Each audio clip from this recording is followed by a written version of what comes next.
Hi everyone, welcome to Legally Yours. I'm so incredibly excited today for your virtual lunch and learn session with the absolutely brilliant Olga Koskie from Tax Assure.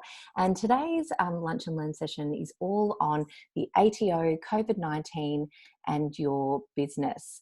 So just a little bit of context on Legally Yours and why we are running these virtual sessions, which I think at last count, this is probably maybe our 6th or 7th one we've run with the Silicon Beach community. So Legally Yours is an automated online marketplace that really helps with the connection from client or consumer to legal professional. And think of us almost like an alternative to a Google search. So rather than just going to Google and typing in, I need a lawyer, and up come lots of different law firms all saying the same thing and looking the same way, you can actually use our platform. We help you get matched to the right lawyer with the right experience. And then you can actually watch videos on them. You can see how they communicate. They'll all be fixed fee and value-based pricing, so we don't deal in bill shock. And you can actually then have that connection and go through and have the legal service that you require. So that's what Legally Yours is. So I would encourage you, if you do need to connect with a lawyer, and that's anything from family lawyers, estate planning, commercial lawyers, tax lawyers, the full gamut, employment lawyers, please give us a go and we can help get you matched there. So Olga Koskie, please wave Olga, is an experienced lawyer and a director at Tax Assure, which is Australia's leading tax debt advisory company. So her focus in today's session is going to be provide you with some clear information on this complex area and advising you on ensuring you've got your eye on the future, not just the present with everything that's happening with COVID. So key takeaways from today is that you'll have a clear and concise summary of tax relief measures for small business, how to maximise access to support measures, which are mostly distributed via the ATO, an overview of the hidden pitfalls and how to avoid them, and how to ensure you're set for continued success from a tax debt perspective on the other side of COVID-19, which is really important now that I think we're all starting to think a little bit beyond COVID-19 and what that world's going to look like. So I think Atula has been popping in the chat. Please put your questions in this chat function. What I'll be doing, I am going to invite Olga to give some information on herself and share her screen, but I will be monitoring the chat, and Olga's very, very happy to answer those questions as she goes through the presentation. So without further ado, I will mute myself and introduce you to Olga. Thank you. Thanks, Karen. I'll just share this.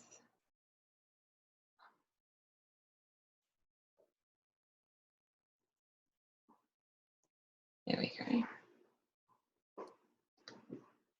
All right. I'm just, here we are. So I'll give you a bit of background. I should get rid of that picture of me staring at everyone. A bit of background about me to start with. I've been a commercial lawyer in litigation and insolvency and business advisory for 17 years now. And I've transitioned across and I'm a director of Tax Assure. At Tax Assure, we are a mixture between lawyers and advisors in helping people in the area just of tax debt.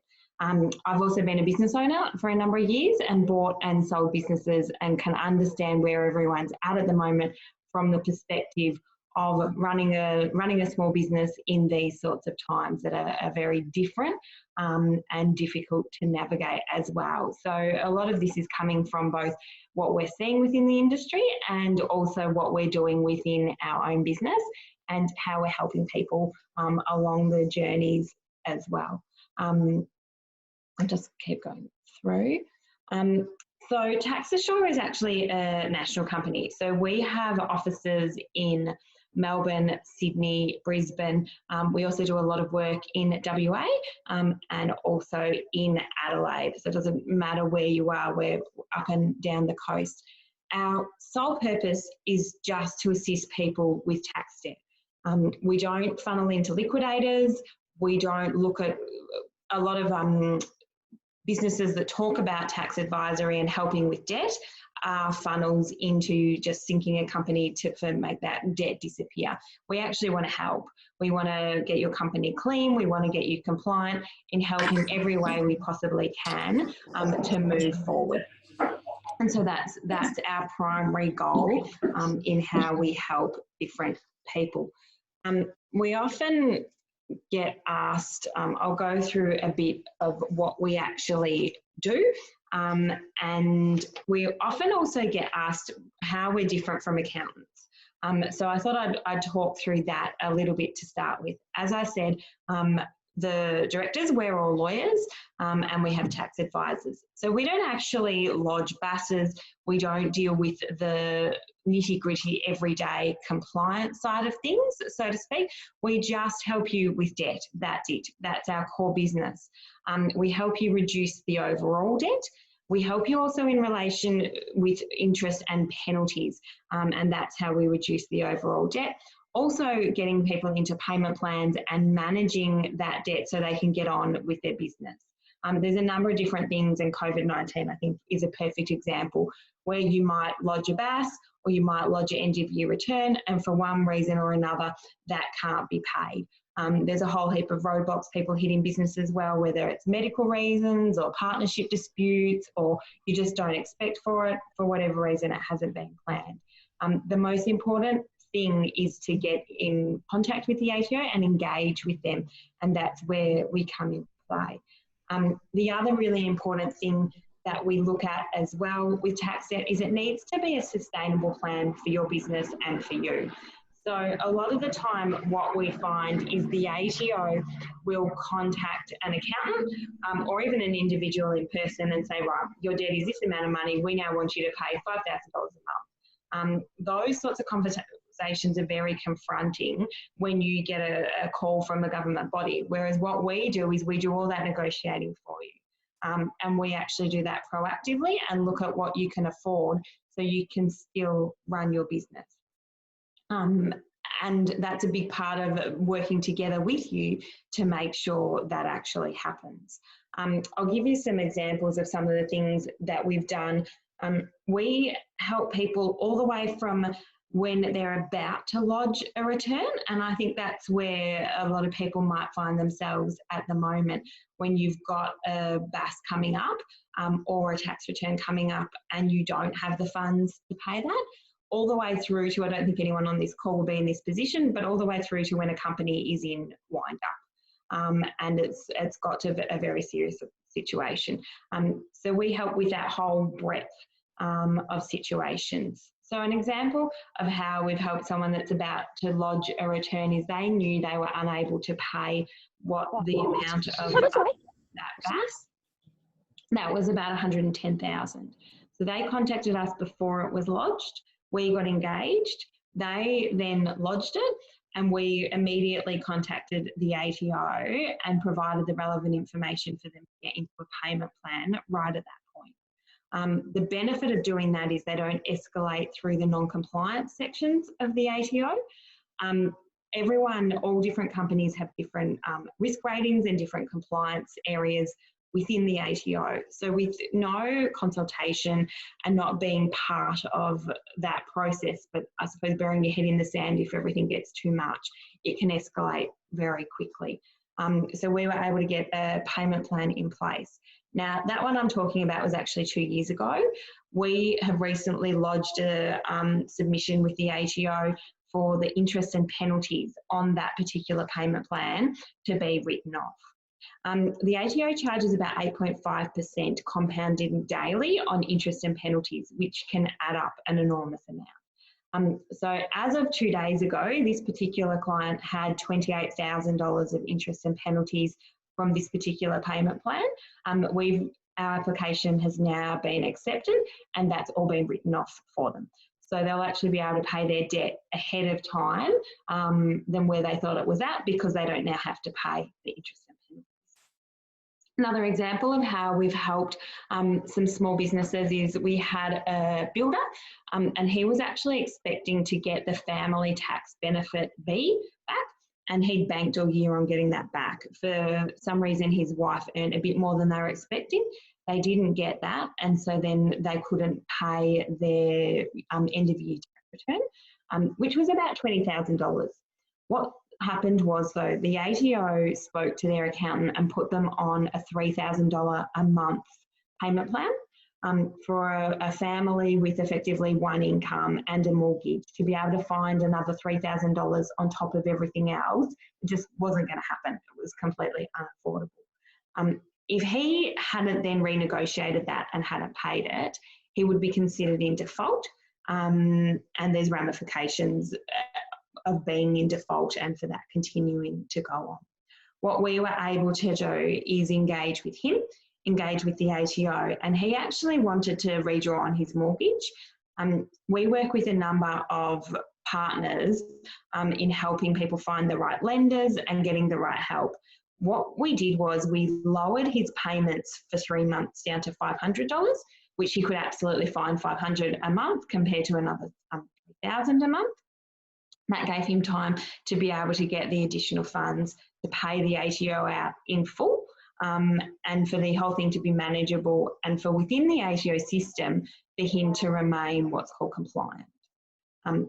The other thing that's quite different between us and when we're dealing with accountants on these sorts of things is we deal with a different department with the ATO. So we deal directly with the debt department rather than a compliance or the accountant's line. And over the years have developed an amazing relationship with the ATO. They know who we are, and it's a funny role in some respects because we're there to help you get the best possible outcome in relation to whether it's interest, penalties and optimal payment plan. But we're also there in a way to get the ATO paid. And because that's how it's positioned and framed, they're very happy to work with us. And one of the factors they will take into consideration when looking at these negotiations in repaying a debt is what you've done to move forward so you can repay the debt. We've now been told by the relevant departments within the ATO that by engaging Tax Assure, that's one factor they will take into consideration as a positive step that you've taken to repay that debt. So one other example sort of at the other end of the scale of where we've helped people is we recently had two GPs that had worked in a rural practice for all their lives, and they had 20 years of outstanding lodgements. They have spoken, they went to new accountants. The accountants got all their lodgements up to date. They fixed everything, but then there was a huge amount, as you can imagine, of interest and penalties. Our remission applications are usually around 10 pages long. We take into consideration all the factors that we know the ATO will need to consider, and we've just received confirmation that 20 years of interest and penalties has been wiped off. So in a lot of respects, that's life-changing for these people that are now in their early 70s that have worked very hard all their lives, but just sort of hadn't got to where they needed to be. So that's some examples of how we generally help people when we're not in this crazy COVID world that we're in at the moment, and some different things we can do. I haven't been very good with my slides. I do apologise.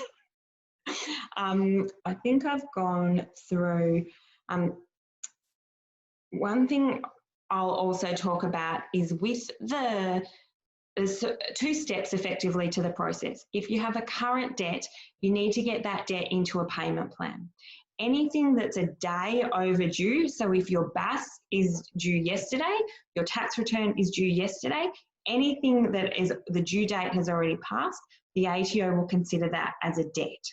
If that debt isn't in some form of payment plan or paid in full, you then come up as non-compliant with the ATO. So our whole work is making sure you stay compliant, and whether that's buying you time to pay it out in full, buying you time to borrow, or getting you into a payment plan. Like I said, those payment plans have to be sustainable for your business. There's no point you agreeing to something that you can't afford and then becoming non-compliant. And then the second part is actually looking at whether we can reduce the total amount of debt, and that's the interest and penalties, which no matter everybody who has any debt, so anything that's 1 day old or more with the ATO, will have interest and penalties, and what can be done to reduce those. I'll move on to the crazy COVID 19 times that we're in now, which I think is probably the best way to describe it for everyone. There's, I think, been a real shift within the community and how the business world as well about how we're all dealing with COVID-19. I think at the very beginning there was a panic at first of, okay, can we open? What can we do? How do we pay our staff? How do we keep trading? Can we keep trading? That shift then moved to what's it going to look like? Who do I have to pay? How am I going to pay my employees? Do I have to pay my employees? Do I have to pay my mortgage? Do I have to pay for my tax? It then moved to, let's just put everything on hold. We don't really need to pay anything and we'll just see what happens with the world. We've now shifted, I believe, and have moved to, okay, what's going to happen when we come out of this? And I think a very important factor of that at the moment is that in the business world, I don't think it's one size necessarily fits all. We've seen a lot of people just putting a blanket everything on hold. Now that might include current returns, BASs that are just about to be lodged. It might include your end of year returns, which are due in May, but it also includes old debt. Now, a number of people that have had old debt that has been difficult to get into payment plans, the hold might not be the right answer for them, because by putting a payment plan that you have on hold, you're actually ending that payment plan.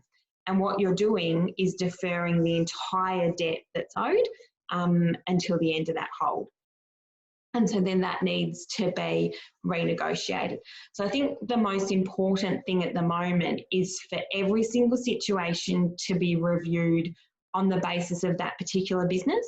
I don't think it's a one size fits all at the moment.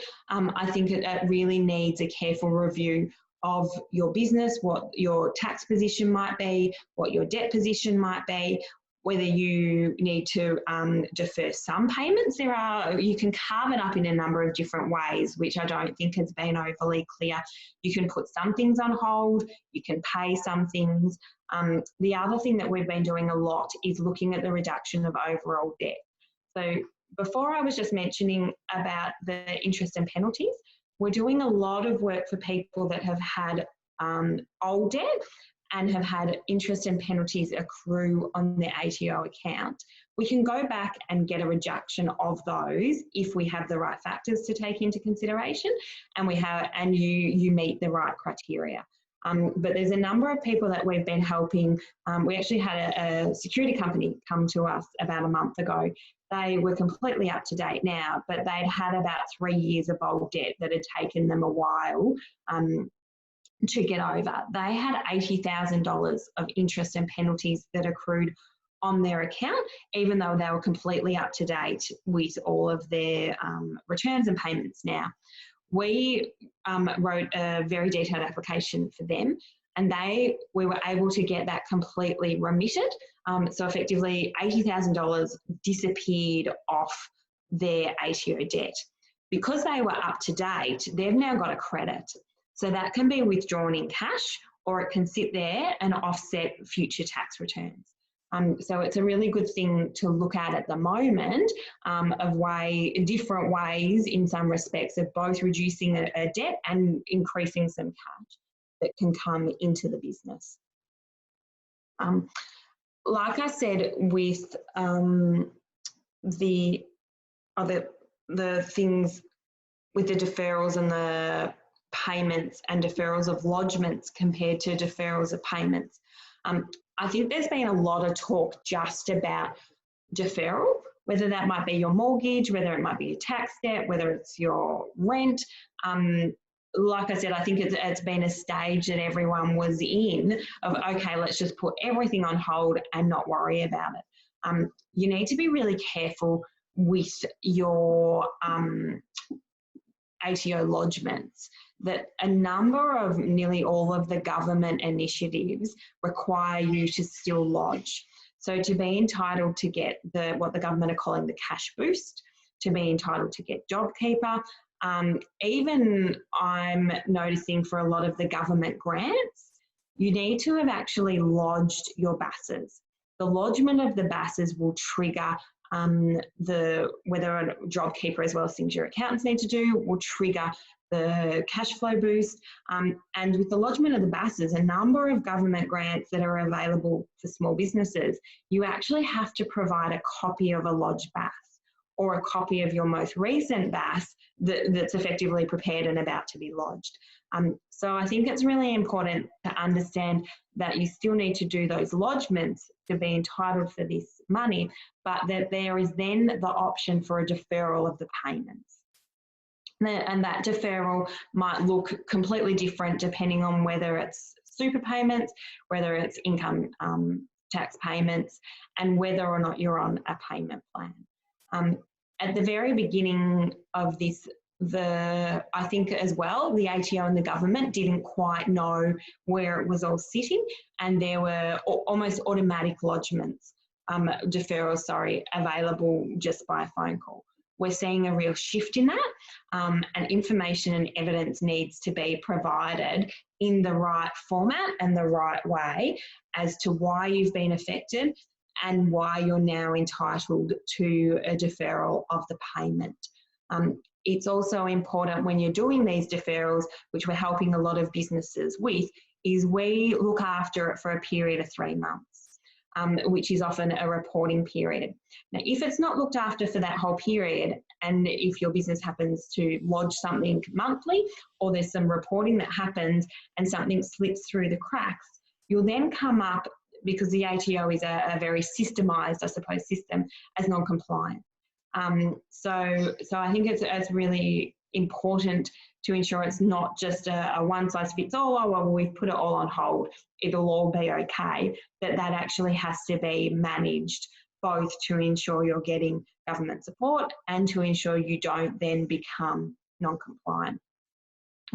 The other thing that was very interesting that happened at the beginning of April is a new law came in that had been around and talked about for a while, but it came in quite quietly, I think, because we're in the middle of the COVID crisis, that directors are now personally liable for GST. So they had previously been liable for a super debt, but if your company went into liquidation or your company went under, but they hadn't been liable for GST. So in hard times, there might have been some companies that had a huge GST debt. The company sunk effectively, so went into liquidation, it got wound up, and the directors could go on their merry way.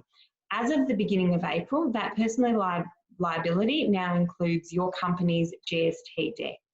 So if your company doesn't pay that GST debt, or you don't actually engage or get into a payment plan, that will come across to you personally, and the ATO will not only chase the company for that GST debt, but they'll also chase you personally.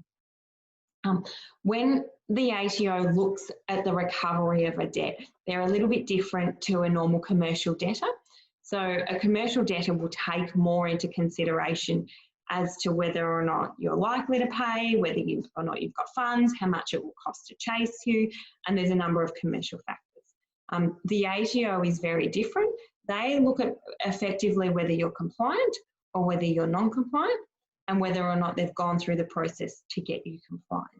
That process can include all the way through to either bankruptcy or winding a company up. So the absolute key is engagement. And like I said, they have told us now that even us contacting them is considered to be engagement. The other thing for businesses to be really careful of is superannuation is business as usual. So if you do need payment plans, the ATO are being a little bit lenient about that. They're not deferring super payments in any way. The holds that the world is talking about don't relate to super. And if you get behind with the payment of super, both in relation to whether it's a JobKeeper payment or a normal payment for an employee, there's going to be ramifications around that as we move forward. I might go through the next slide. one of the things I think both to be careful for and to be set for success is, it's interesting, I think now the world is talking about what's going to happen after, what's going to happen when we all come out of this. And if we go back and have a look at all the holds that we've been talking about, the banks are going to want you to start paying your mortgages again. Landlords are going to want their rent to be paid again. And the other thing is the ATO will want tax paid again. The amount of money that the government is spending at the moment, we cannot function in a society where people aren't paying tax. So I think for a little while, the world had stopped thinking about what is going to happen afterwards. Whereas now we're moving into the, okay, we need to make sure, yes, okay, we have to survive now, but do that in a really careful and considered way, that when we pop out the other side, that we're ready and in the best position for that. Now, one of those things is to absolutely maintain an engagement with the ATO, which is what we're doing for a lot of our clients. Even if it's holds or they can't pay or renegotiating lower payment plans, burying your head in the sand and no engagement at all is going to cause defaults. And because of the way the ATO works and their systems, they will go, okay, yes, that was a troubling time, but it will also be an automatic non-compliance. So if you do then need to become compliant down the track, it's going to be harder. There'll be more red tape to go through. And they won't be as lenient as you may think, I think, when we pop out the other side. So both by maintaining engagement, that can also be maintaining compliance. Compliance is not always just paying, but it's having a plan. And by us putting applications in, by us talking through where your business might be at and what needs to happen for your business, like I said, we've been told by the officers we deal with at the ATO all the time, that's actually gives a tick of compliance. So that when your business is ready and up and running to trade again, you're going to be in a much better position. The other thing, as I mentioned, that is really helping businesses, like, for example, the security company we were talking about, they've popped out of this with $80,000 less debt. So when their contracts start to come up again, which has actually happened recently because they've got all the hotels now where people have been quarantined, that they're now in a optimal position. The other thing is, if you did have payment plans with the ATO or old debt you wanted to get into a plan, now's a really good time to make those applications because there's a lot we can put to them and explain why you need it and why you might need that help. Again, it's really important to stay on top of super because if you fall behind with that and on the other side, it's going to be much harder. You can enter into payment plans for super and to catch up, but you do need to maintain that compliance. I'm just having a look as well with the optimisation and the reduction of debt. Also have a look if your business has been running for a while. We can have a look at whether or not there's old debt there, or sorry, old interest that can be remitted to help you moving forward.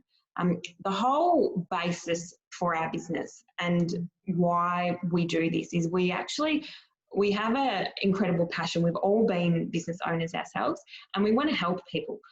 It sounds quite crazy, but for me, it's actually a really nice shift between being a commercial litigator to doing this now, is because we want to help businesses thrive and move forward and do the right thing within, whether we're in a crisis or whether we're not in a crisis. The other thing that I think is really valuable is a lot of this work can be done within a month. So we get in, sort it out, and then you're free to get on with running your business and what needs to then be done. So that's a really sort of a general overview. I specifically haven't gone into the requirements for the cash boost, what the government are calling the cash flow boost, and also the JobKeeper payments, because a lot of that is specifically, that's what your accountants help you with.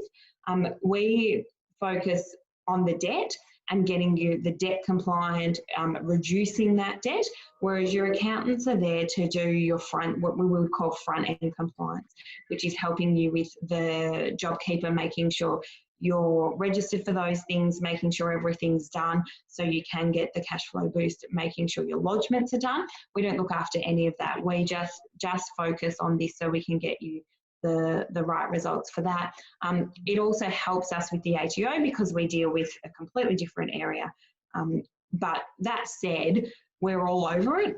The amount of legislation and updates that I've read, both from running a business and also for understanding where clients are at with their business, knowing what you need to do to actually be eligible for those things, like the difference between holds on lodgements and deferrals. So we can chat through all that, but I haven't gone through those things in detail now. I'm happy to talk through it if there's any questions or any discussion about that.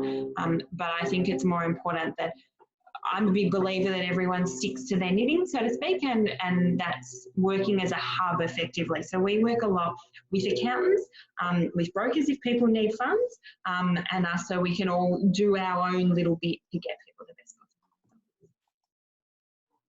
Thank you, Olga. That was really, that was so informative, and there was so much I learned. I was busy, very busily taking notes through all, through all of that. That's really, really helpful.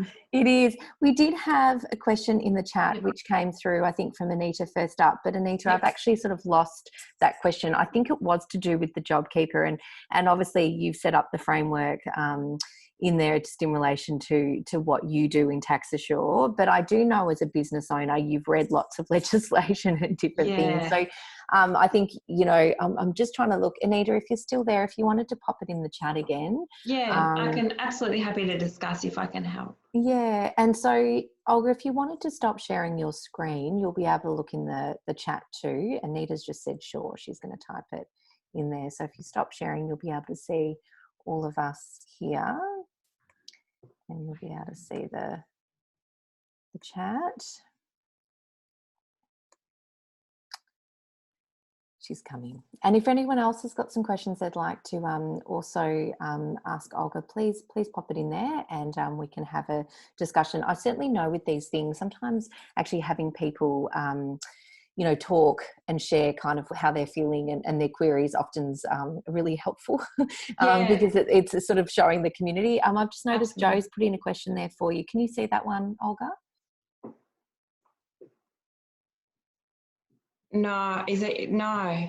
That's okay. So Joe's actually asked, for the cash flow boost, if my business didn't meet the criteria of a lodged tax return or BAS, is there a way to request to be considered for the cash flow boost? That would be something that you would have to go through your accountant to get detailed advice on. It's my understanding that it's the lodged returns is what the government are using to base all of their relief measures, so to speak, on. So you would need to speak to the accountant on whether or not an objection or whether or not a special case could be raised. But no, it's my understanding that it's all based on the returns. And Anita's just said, with the JobKeeper eligibility changing, what is the best foot forward on turnover, type of employees and timing of the funds transferred to business bank? So the most important thing I think I can talk about there is the ATO have released a lot, which what they've talked about is their ethical guidelines. So the main thing that they're actually talking about is you can't change what you've previously done. So if a business is set up in a particular way, it's got a particular turnover, dividends are taken out at certain times, that if any of that is changed or appears irregular, then that will then affect whether or not you're eligible. It could affect an audit and it could affect penalties. So I think it's more about what does your business currently do? How does it work? And then working with your accountant on whether or not that will make you eligible. I think everyone needs to be really, really careful. I know that there's a lot of talk about how can we move it around a little bit? What might be the best way? Can we defer payments here? Can we move money there? I believe there will be huge, and this is just from reading between the lines and a lot of commentary, there will be audits at the end of this. and that they've already said that there will be payments back, there are penalties, and it will affect the compliance of your business if things are changed in any way to try and be eligible for some of these payments and boosts that are coming out at the moment. That's brilliant information. And Anita has said thank you. A tool has come on the screen. You look like you're listening to something. No, just a thank you, because I used to work for the ATO, Olga, so this brings good memories and bad memories as well. I used to be in the debt area. So after that, I got a transfer to audit. So thanks a lot. I think a lot of the questions coming in would be, I think more appropriately answered by accountants. So we'll ask an accounting firm to come and do a follow-up presentation. Olga, if you know someone, please let me know. Yeah, absolutely. I can help with that. I just saw a message has popped up whether we assist with personal tax debt. Absolutely. So in all different varieties. The builder example I told you about in the discussion, that was a personal tax debt. We both managing the debt, whether there's interest and penalties, and we also deal with it. I don't think it would apply to anyone on the screen at the moment, but if a company has gone into liquidation and some of the debt has transferred across to the director, we also deal with what's called DPNs, which are director penalty notices, and stopping further action happening against those directors and getting them compliant. So the full gamut of personal debt, even like a small debt as well. We've done everything. $17,000 we've helped some individuals deal with, up until I think the biggest one that I personally dealt with is about 1.5 million. So there's a range depending on what it is. But I know that I'm sure I'm stealing Karen's thunder, but there will be, feel free to give me a call. It's always good just to chat through these things. And I know often people don't want to either admit they've got tax debt or they don't want to talk about it. It's certainly not an indication of business failure by any means. So many things happen in people's lives, or the world even, or that you're expecting a return, like the example that client that was expecting the family tax A benefit, and his wife was actually a hairdresser, so she'd only done a few more hours that popped them into a completely different category, which affected the illness. There's so many things that happen in people's worlds, so it's certainly not a reflection of the sort of business person you are. And Cam has just popped in, are you able to give an indication of your fees, or do you take a percentage off the debt that you manage to get written off? How does that sort of work from your end? Yeah, sure. So it's actually staged in two different steps. So the payment plans where we help you get into a sustainable payment plan, that's a fixed fee. So completely upfront, you know exactly how much it's going to cost before you engage us. We do a very detailed review process initially, which gives us an indication of how much work is involved, what sort of, where you sit within the ATO, which you'll understand at all, which levels you're at, which helps us know exactly what information we're going to need from you and how detailed the application is. So, and then we let you know how much it's going to cost before we proceed. So no surprises at all. With the debt that's then written off, we charge a percentage of whatever we get written off for you, because those applications are difficult. So though that's effectively a no-win, no-fee arrangement with interest and penalties. Get that written off. Yeah. Can I make a suggestion to Karen?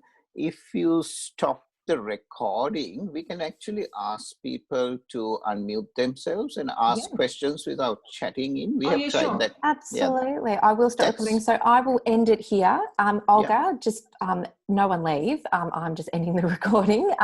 But Olga, thank you so much for joining me. How can people get in contact with you, just really quickly, for those that are listening to the recording, if they want to talk to you about any of what we've discussed today? My mobile is absolutely the best number to give me a call on. I've got it in the slides. I'm not sure if everyone will get a copy. People on the recording will be able to go back and have a look through. So just call you direct. Just call me direct on my mobile. It's also good if you LinkedIn type people that want to follow us as well on LinkedIn, because we often put updates of different things that are going on at the moment. especially with so many changes. Feel free to follow me and follow.